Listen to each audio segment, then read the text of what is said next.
بسم اللہ الرحمن الرحیم۔ السلام علیکم ورحمۃ اللہ وبرکاتہ۔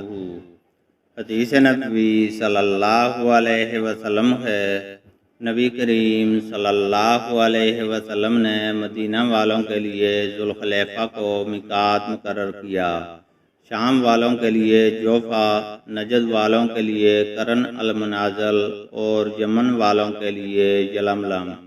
یہ ان ملکوں کے باشندوں کے میقات ہیں، اور تمام ان دوسرے مسلمانوں کے بھی جو ان ملکوں سے گزر کر آئیں اور حج اور عمرہ کا ارادہ رکھتے ہوں۔ لیکن جو لوگ میقات کے اندر رہتے ہیں تو وہ احرام وہیں سے باندھیں جہاں سے سفر شروع کریں، تاکہ مکہ کے لوگ احرام مکہ ہی سے باندھیں۔ اللہ تعالیٰ سے دعا ہے کہ وہ ہمیں قرآن اور حدیث کو سننے، سمجھنے اور اس پر عمل کرنے کی توفیق عطا فرمائے، آمین۔